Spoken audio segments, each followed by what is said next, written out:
Who are you anyway? Are you okay? Are you normal? Are you a mess? Should you be better or different? If you were, would everyone like you better? And would that be a good thing? Would life get easier? Today I'm talking about the issue of identity and how it permeates every single experience we have every single day. We all have areas where shifting our beliefs would create big changes, but the biggest and most universal one is with regards to our identity. Welcome to episode 463. This is the final episode in our month-long series, 10 Years Coaching Lessons Learned, Identity. This is Better Than Happy. I'm your coach, Jody Moore, and on this podcast, my objective, just so we're clear, is to change what you've been taught and have likely believed about yourself up until now. Here's what I believe about you. I believe that what you think is real is mostly imagined, and what you imagine is actually creating what's real. I believe that in the ways you desire to achieve, you 100% have the capacity to succeed. And finally, I believe that joy, love, and miracles are your God-given natural state of being. And anytime you feel far from them, the way back is much simpler than you think. But that's about to change. Are you ready? Let's do this. How we doing, everybody? Welcome to the final episode in this month-long series I've been doing. It's our 10-year anniversary here at Jody Moore Coaching. In May of 2014, I went to coach training and became certified and then started talking about this work, much to the probably dismay of people around me. I couldn't stop talking about it. So I just want to thank all of you for being here because I want to talk about it to people who want to learn about it, not just people who happen to be there in earshot and have to listen to me. But I do love talking about this stuff. 10 years later, I'm still not tired of it. And I'm still having new insights. And I'm so grateful to all of you. As I reflect back on the last 10 years, I want to make sure and express that gratitude, not only because you being here allows me to do what I do, but I so value your willingness to work on yourself. I think that the best way, or at least the best way I know of, to really make positive changes in our societies, in our cultures, in our families, in our churches, in all the places, is to have each of us be willing to go internal and work on ourselves. Anyway, I've loved meeting you. For those of you that I've been able to work really closely with, if I haven't met you, I know you're here listening and I appreciate you as well. So in all honesty, I just recorded this podcast episode on identity. And for some reason, when I got done, I was like, I don't know that went in the direction I intended. And I have this whole outline that I wrote that I was kind of following along with as I recorded it. So you'd think that following the outline would mean it went the direction I intended, but there was just something about at the end that I thought, I don't know if that's exactly what I want to say about this topic. So I have my outline here that I might reference on occasion, but I'm going to try this again and just speak from my heart. So I hope that it makes sense. I think the reason I feel this way is because this is kind of an existential, philosophical topic. And I don't know that I'm great at talking about things like that. I feel like I talk in circles sometimes, and there are just people out there like Adam Miller comes to mind and Thomas McConkie who are really good at these kind of existential philosophical kinds of discussions. And I think I'm good at plenty of other things, but this whole topic, I feel so strongly about that I want to do it justice, and yet maybe nobody can, actually. Maybe it's so important that none of us actually has the magic words to be able to help you or me truly understand our worth. Okay, so in coaching, and those of you who are coaches like myself know that at the root of pretty much every problem or challenge, even when we take on goals and give ourselves problems or challenges, at the root of any struggle we have is our relationship with ourself or our understanding of our identity and our worth. It really is. My friend Cara Lowenthal, who by the way has an amazing new book out that you should check out. It's called Take Back Your Brain. I think I'm going to have Cara on the podcast to talk about some of the things in that book because It just came out like 2 days ago and I haven't been able to put it down. It's so good. Seriously, check it out. But at any rate, my friend Cara, I remember years ago being at some kind of conference or something with a bunch of coaches, and we were talking about this topic of if everybody just liked themselves better, felt good about themselves, then we wouldn't have most of the problems that we have. And she's like, I know. But the problem is, as a coach, that means that all we can say is like, so just like yourself better. Just stop thinking you're not good enough because you are. And then that's the end of it, right? Improving yourself in whatever way you choose to improve yourself doesn't make you more valuable. And making mistakes, and again, whatever you define as mistakes or falling short, doesn't make you less valuable. If me telling you that is enough and you're like, great, now that I get that, everything is easier, then good, I'm in. I do try to tell people that all the time, hoping that it will just flip a switch. But unfortunately, I don't think that this challenge of identity is a switch that can be flipped in our human condition. I don't know why. I suspect, though, based on my faith, for those of you who are religious, my guess is that this lack of understanding of our identity is part of God's miraculous plan. That in order to become like our heavenly parents, we have to wrestle with this question of, am I okay? Am I good enough? And even not be able to fully let go of the idea that some people are better than others. Today's episode is brought to you by the Lab Coach Access. This brand new experience in my coaching program is for coaches only. When you start a coaching business, you are signing up to be a coach, but also to be an entrepreneur. And until you are big enough to hire a team, that entrepreneur needs to be a marketer, an influencer, a graphic designer, a copywriter, a bookkeeper, and tech support. So if you want to keep learning to be better at, get help with, and stay motivated in your job as a coach and all the other jobs you do as a coach, come join me in the Lab Coach Access at jodymoore.com/coach access. That's jodymoore.com/coach access. Now, the experts say you're supposed to give the URL 3 times. So once again, jodymoore.com/coach access. I'll see you there. So I think that kind of pushback and resistance of the human experience is what gives us the opportunity to evolve and develop and become more of the spiritual divine beings that we are intrinsically. I don't know. That's my guess. I don't know that that's true, but it makes sense to me in my mind. So we're never going to turn that switch off. And in fact, even as we talk about this today, and as we talk about how it comes up in coaching, what it looks like, and how I try to help people understand this, it's still not a checkbox. I mean, that's true with coaching in general, right? It's not like, oh, I worked on my thoughts about this topic and now I'm done. There are some topics like that. There are some that you'll check off and you'll never struggle with again. But there are many that will keep resurfacing and come back. And identity is one of them, okay? So if you tell yourself, oh, I thought I already did it. I thought I was confident. I thought I understood my value and worth and healed my relationship with myself. Why do I have this self-loathing now? Why do I have this doubt? Why do I have this insecurity? You're missing the point. You have it because you're a human being, a healthy human being at that. So I always use this example, but it's the best one I can think of, that it's like brushing your teeth. It's like bad breath. If I have bad breath, I can tackle that in many ways, but my favorite way is just to go brush my teeth. Seems to help. But if I wake up the next morning with bad breath again and go, I thought I brushed my teeth. Why do I have bad breath? Yesterday I brushed my teeth. It's because I live in a human body that has bacteria and things that show up as bad breath in my mouth. And I'm never going to be done brushing my teeth. I'm going to have to keep brushing them. The good news is I know that I can brush my teeth or chew gum or use mouthwash or whatever and not have that bad breath be a dominant part of who I am. The people around me probably really appreciate when I do that. But it's never going to be gone. I'm always going to have to do something to address it as long as I'm alive in a human body.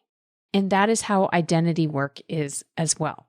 But because I have habits of brushing my teeth, and I know what kind of gum I like to chew, and I know how to address it, it doesn't play a dominant role. It doesn't really slow me down. And that's how I want to help you get when it comes to your identity. Okay? So, who are you? What makes you unique? Because even if we understand our worth and value, and I guess we should start there. Like I said, I'm not following my outline anymore, so stay with me. Let's go back to human worth and human value in the first place. Okay, I like to picture that there's, in our minds, this part of us that struggles with worthiness. There's a vertical scale. Vertical means going up and down. Remember, people, the V goes up and down. That's how you remember, okay? There's a vertical scale that goes from high down to low. And in our minds, we place people on this scale and try to determine who's better, who's worse, and where do I fall in this scale? Most importantly, where do I rank in this scale? Okay? That whole scale in and of itself, first of all, what moves somebody up and down the scale is a whole fascinating, complicated discussion to have around socialization we have all had growing up and continue to get around maybe just preferences and thoughts around one random statement that somebody said when we were 16 years old and it really stuck with us. Like, there are so many things that we use, and not the same for all of us, but many overlaps, that we use to move ourselves up and down the vertical scale. And what I want to say is that those things are arbitrary, and that vertical scale in and of itself is a lie. There is no vertical scale. There's only a horizontal scale, which means it goes from left to right in terms of how we are unique and interesting and different. But nobody's higher up. It might be that horizontal scale might include people who are having an easier or more expansive or more enjoyable life experience, and people who are having a more challenging, more difficult, or more constricted life experience. It can be all kinds of things that move us around on that horizontal scale, some of which are things in our control and some of which are not, that are circumstances that we didn't choose. But we move around on this horizontal scale, but we never move up and down on a vertical scale. Okay, now I just want to point out, because as you know, I'm a very active member of the LDS Church. I love being a member of that church. And I also want to do anything I can to bring awareness to how we can make our church community and our practices even better. In one way I feel, you may not agree with this, that's fine, but one way I feel we can do a better job is we sometimes talk about, quote unquote, the world, right? And what we're talking about is this exact topic of socialization. We say things like, well, in the world, people value things that actually don't matter in the end at all. For example, maybe we would say people in the world value money or success or appearance or fame or things like this that aren't valuable at all. And I would agree, like it can be useful to understand that those things aren't valuable. I don't like when we separate ourselves and do this kind of othering thing of labeling the world. There's us and then there's the world, because I am a part of the world and I am just as guilty of valuing things that don't matter at all as the next person, even if our things are different. Okay, so I like to keep us as part of the world. I think that is actually the way Christ would think about it. But at any rate, that's just one of my pet peeves. We'll get into more later. My point in explaining this, though, is that often the way we then round out that conversation, the way we end that topic is we say, we believe that what's important is your relationship with God, and how are you drawing near to Him, and are you emulating Christ? Are you trying to be as Christ-like as possible? And are you seeking for, eternal things that matter more in terms of, are you serving? Are you making good choices? Are you honest? Are you treating others kindly? Those are the things that really matter. Okay. Now, I don't disagree with that, but I think there's a third piece of that conversation that's missing, which is, even if you're really good at those things, it still doesn't make you a better person than if you're not. Okay, so let's just pause for a minute and try to wrap our minds around this. The more someone is like Jesus, the better they are, is the message people hear when they go to church. I don't actually think that's true. I think the more that you are like Jesus, the more amazing your life is going to be. I think it's going to serve you really well to be like Christ. I think you're going to like the fruits of that for your own experience. And I think the people around you will probably prefer it as well. But I don't think it makes you more valuable than somebody who's not like Jesus, in whatever way we would even define that, right? I think it means you're going to have a different experience, and you're going to have different struggles or challenges or trials and etc. Maybe even it means something about the next life, although I question how much we really understand that at all. But my point is, it still doesn't then create a vertical scale. And unless we say that out loud, then we oftentimes, not intentionally, but we are contributing to people's misunderstanding of their identity.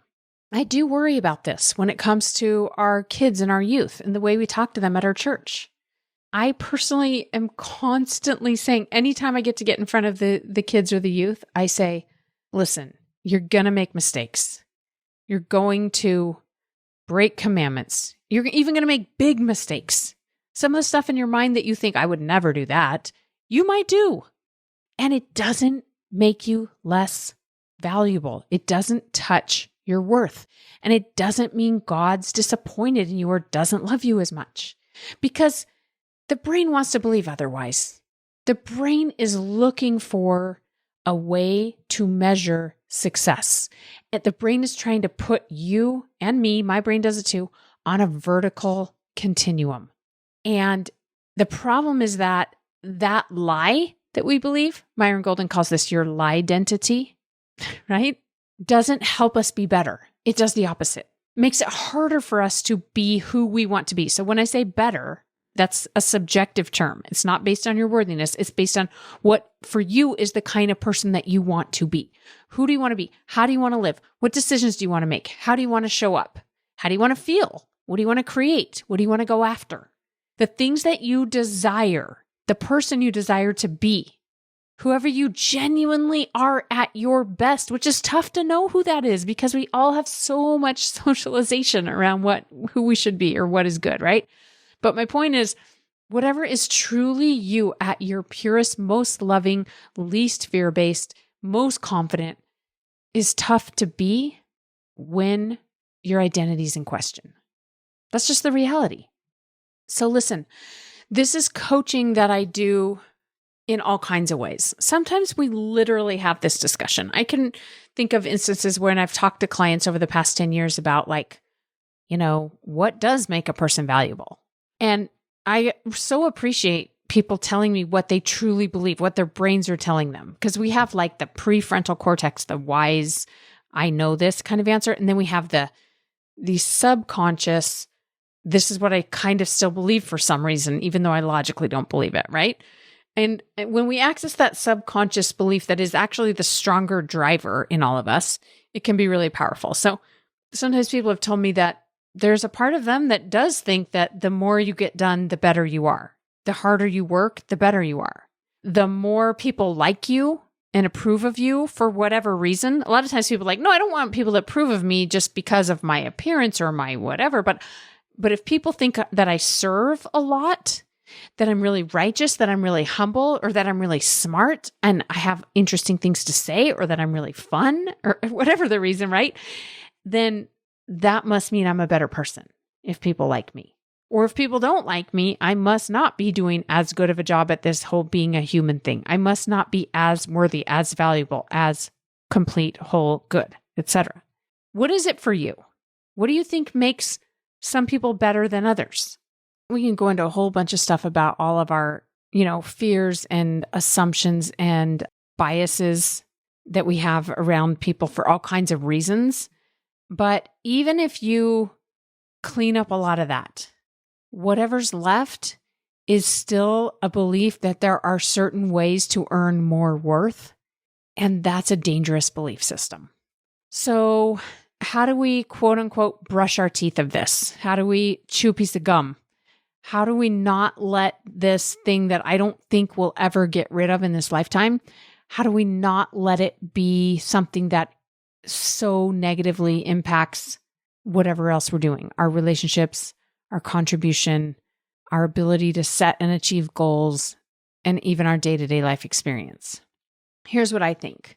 I think that taking a look at pressure points in your life and just addressing those, you don't even have to go all the way to these deep existential identity type of questions.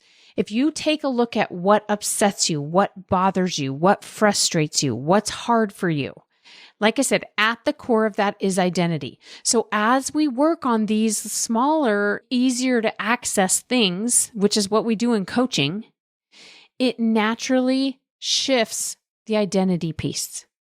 Let me give an example. So today I was coaching a woman who said that she has a daughter who gets upset.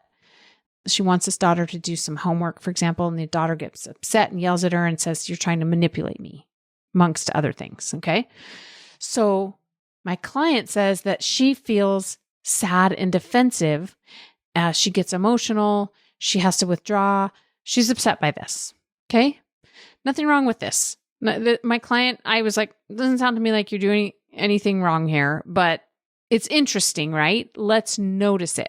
So the truth is at the core of this is identity work, relationship with self, confidence, self-esteem. Like if my client understood that she is amazing and whole and valuable and complete, and even if her daughter doesn't see that and her daughter thinks she's being manipulative, it doesn't change her value.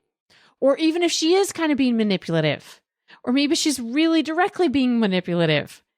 If that were the case, it still doesn't make you a less valuable person. If she knew that, there would be no danger here, right? Her brain wouldn't think this is sad or dangerous. I got to get away, and she wouldn't be crying and feeling bad about this if she truly understood that.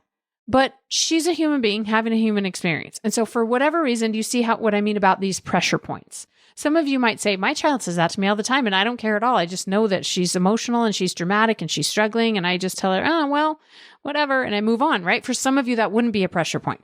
For this client, it is. But we all have these pressure points.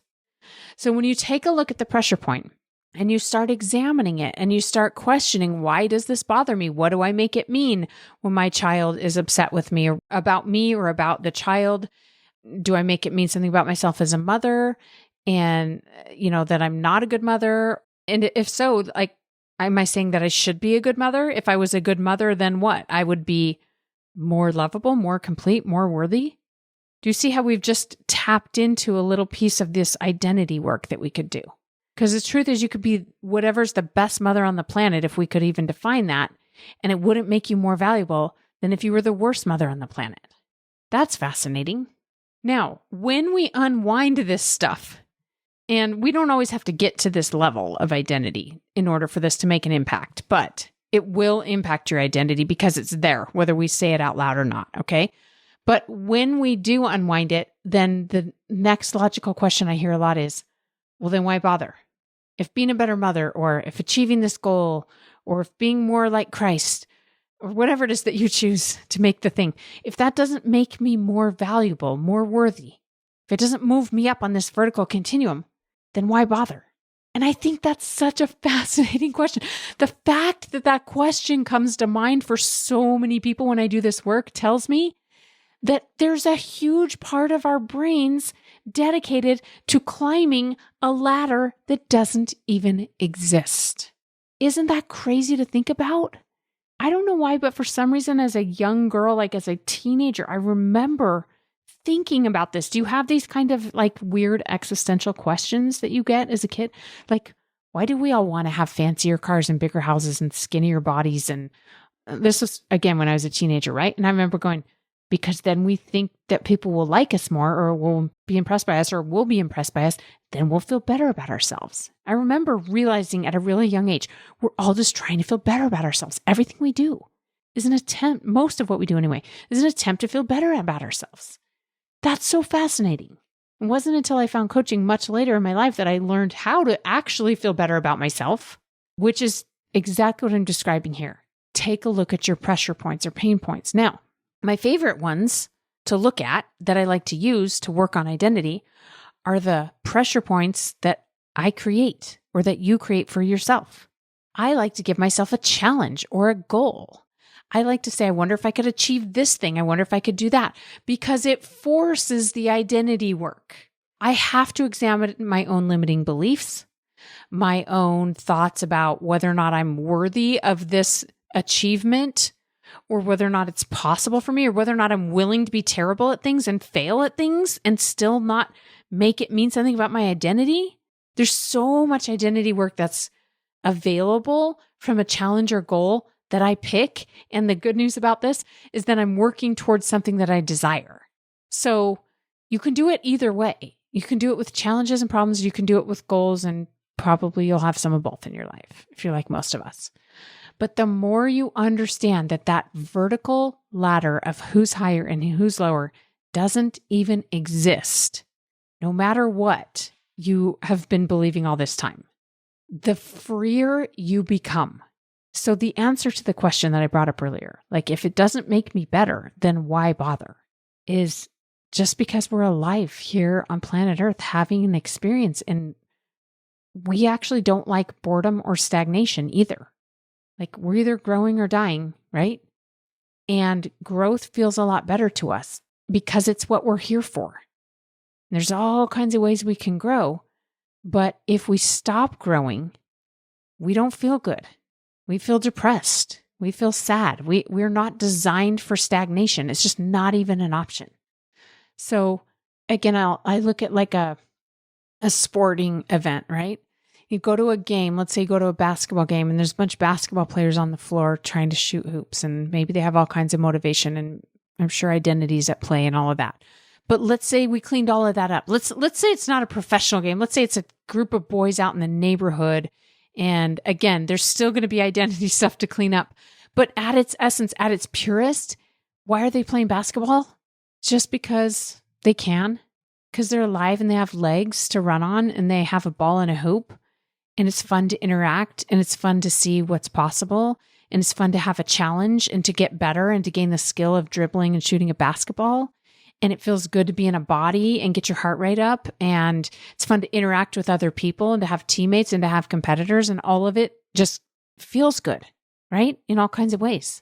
And that's it. That's what this life is. It's just like a giant experiment, a giant playground, if you will, whereby we get to evolve and grow. It's a giant classroom, maybe you would say, but in the most fun way. That's it. Not because you have anything to prove or anything to earn. Interesting to think about, don't you think? So I do think this is worth thinking about. I think that paying attention to your pressure points for me has been the most effective way. I honestly do. Maybe this is just aging. Maybe some of this just happens as we age. But as I look back at myself over the last 10 years, I do have a lot more inner peace. I have a lot, like the voice in my head is a lot kinder. I still have disagreements with myself. In other words, part of me will go, hey, we should try this thing. Another part of me will say, no, you can't do that. Who do you think you are? But the conversations are much more interesting and a lot less just shaming and shutting down and feeling bad. I'm a lot more open for discussion with myself about what's possible. And partly that's because as you work on identity, then you start showing up better for yourself. You start showing up for what you truly care about and desire, and you're willing to sacrifice some short-term pleasure or things. You're willing to do some short-term challenging things, and you honor your commitments to yourself, and just everything gets better because you build trust with yourself and you build a healthy relationship with yourself. And then as long as you can manage yourself and not make that mean that now you're better than the version of you that didn't do that, just notice it makes your life easier and it feels better in the present experience, then it really is impactful in every area of your life. When you can be patient and kind and generous in understanding your own worth for you, you can do that for other people as well. You become less judgmental, less critical.